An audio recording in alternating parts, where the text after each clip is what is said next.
My future doctors, इस video के and तक आप 16 मार्क्स अपने इनऑर्गेनिक केमिस्ट्री के अंदर कंफर्म कर सकते हैं, क्योंकि मैं आज आपको 4 ऐसे मोस्ट इंपॉर्टेंट टॉपिक्स बताने वाली हूं जिनसे क्वेश्चन आता ही आता है। उनकी थ्योरी, उनसे रिलेटेड क्वेश्चन कैसे आते हैं, वो सब हम बस कुछ मिनटों के अंदर कंफर्म कर लेंगे। तो चलिए स्टार्ट करते हैं।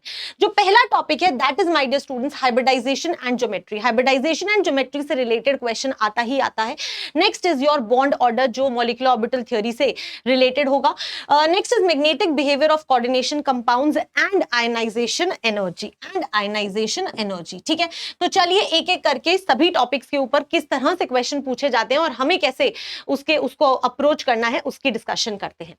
तो सबसे पहले आपके सामने मैंने यहाँ पे हाइब्रिडाइजेशन से रिलेटेड क्वेश्चन जो है वो आपके सामने रखा है।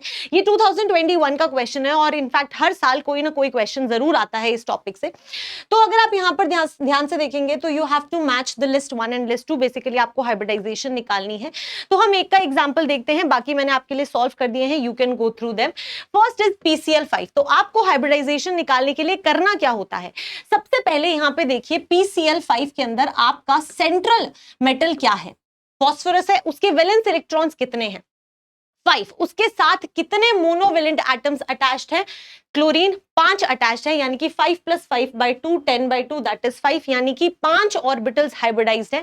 दैट इज sp3d आपकी हाइब्रिडाइजेशन है। क्या यहाँ पे कोई लोन पेयर होगा, नहीं, यहाँ पे कोई लोन पेयर नहीं होगा। And that is why trigonal bipyramidal जो है वो इसकी ज्योमेट्री है।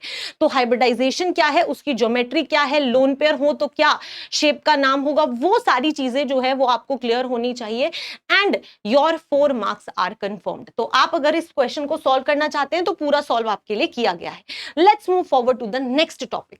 अगला टॉपिक अगर आप देखेंगे तो that is my dear students your bond order. Molecular orbital theory से बॉन्ड ऑर्डर से रिलेटेड बहुत सारे घुमा के भी क्वेश्चन पूछे जाते हैं। तो चलिए देखते हैं किस तरह के क्वेश्चन पूछे जाते हैं। ये 2020 का क्वेश्चन है, identify a molecule which does not exist, जो एग्जिस्ट ही नहीं करता। अब इसको देख के नहीं लगता है कि ये बॉन्ड ऑर्डर का क्वेश्चन है, बट इट इज। जहां पे बॉन्ड ऑर्डर 0 आएगा वो एग्जिस्ट नहीं करेगा, राइट? यस, तो बस वही अब हमें यहाँ पे देखना है। तो आपको बॉन्ड ऑर्डर निकालने के लिए आपको सबसे पहले इलेक्ट्रॉन फिलिंग करनी आनी चाहिए। यहां पे मैंने आपके लिए इलेक्ट्रॉन फिलिंग के जो ऑर्डर्स होते हैं वो लिख दिए हैं। अकॉर्डिंगली आप total number of electrons count करेंगे एंड फिल करेंगे और फिर बॉन्ड ऑर्डर निकालेंगे। बॉन्ड ऑर्डर का जो फॉर्मूला होता है that is number of bonding electrons minus number of anti bonding electrons divided by 2। तो मैंने इसको सॉल्व भी कर दिया है। हम किसी एक का एग्जाम्पल लेके देख लेते हैं। Let's take an example of lithium 2। Hydrogen, helium, lithium, 3 electrons होते हैं एक लिथियम के अंदर। 2 लिथियम है तो टोटल 6 इलेक्ट्रॉन्स होंगे। कितने इलेक्ट्रॉन्स है, लेस देन इक्वल टू 14 है, तो हम इसके हिसाब से इलेक्ट्रॉन की फिलिंग करेंगे। कितने, 6 इलेक्ट्रॉन्स की फिलिंग करनी है। तो यहां पे 1 2 3 4 5 एंड 6, 6 इलेक्ट्रॉन्स की फिलिंग हो गई। बॉन्डिंग इलेक्ट्रॉन्स कितने हुए, ये आपके बॉन्डिंग ऑर्बिटल्स हैं, तो 4 बॉन्डिंग इलेक्ट्रॉन्स हुए। एंटी बॉन्डिंग कितने हुए, एक एंटी बॉन्डिंग ऑर्बिटल है, यानी कि 2 इलेक्ट्रॉन्स यहां पे है, यानी कि ma'am 4 - 2/2 that is 2/2 is equal to 1। ठीक है, सेम इसी तरह से आप सारे देखेंगे और आप देखेंगे कि हीलियम 2 का जो बॉन्ड ऑर्डर है वो 0 आएगा।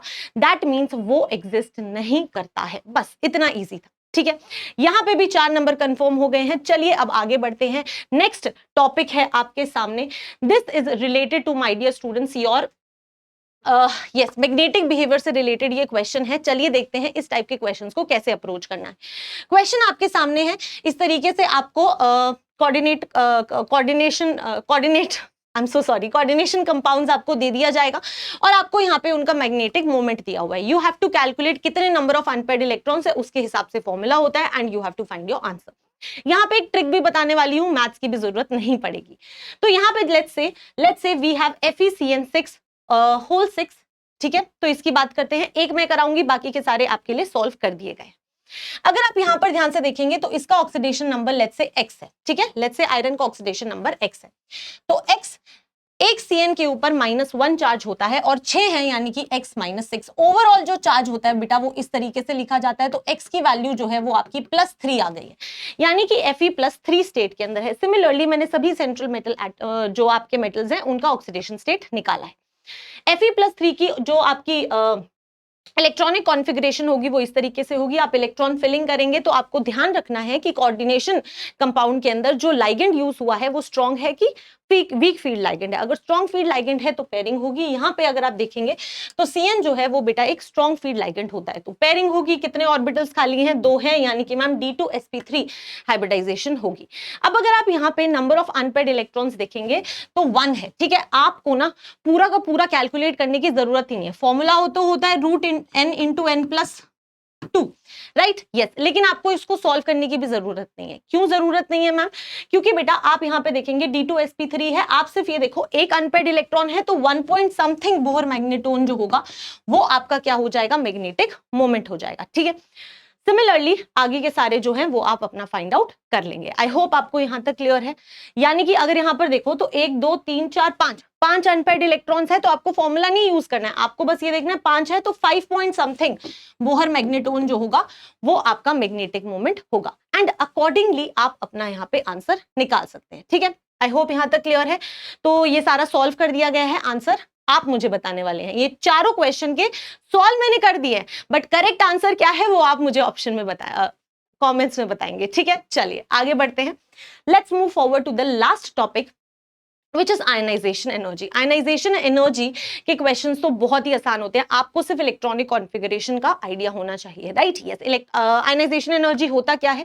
ग्राउंड स्टेट के अंदर गैसियस एटम में से कंप्लीटली एक इलेक्ट्रॉन को निकालने के लिए कितनी अमाउंट ऑफ एनर्जी रिक्वायर्ड होती है, that is known as ionisation energy. अगर कोई एटम बहुत ज्यादा स्टेबल है तो उसकी आयनाइजेशन एनर्जी उतनी ही ज्यादा होगी। आई होप यहां तक क्लियर है, यस। तो चलिए देखते हैं।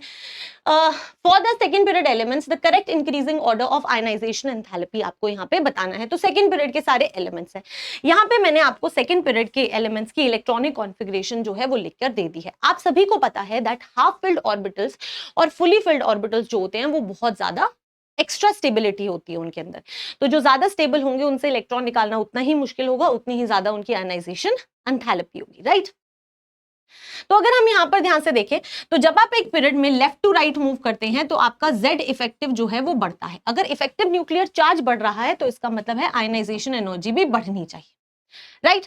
तो करेक्ट ऑर्डर तो यही होना चाहिए था, करेक्ट ऑर्डर तो यही होना चाहिए था, बट कहीं कहीं पे चेंजेस होते हैं, और वो क्यों होते हैं?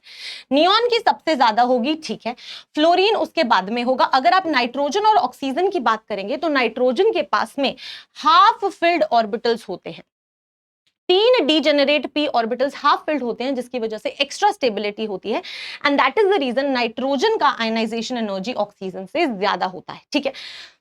उसके बाद में आपका कार्बन आएगा, उसके बाद में लेट्स सी यहाँ पे बोरोन और बेरिलियम में अगर हम देखें तो बेरिलियम के पास में कंप्लीटली फिल्ड ऑर्बिटल है, जिसकी वजह से उसके पास एक्स्ट्रा स्टेबिलिटी है, and that is the reason इसकी आयनाइजेशन एंथैल्पी जो होती है वो बोरोन से ज्यादा हो जाती है, एंड दैट इज व्हाई आपका ये यहाँ पे आया, फिर ये आया, and this is your correct order. अब कौन सा ऑप्शन सही है वो आप मुझे कॉमेंट्स में बताने वाले हैं, ठीक है।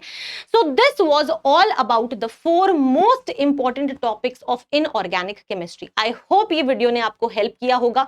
इन 4 टॉपिक्स को बहुत अच्छे से कर लेना ताकि 16 मार्क्स कंफर्म हो जाए।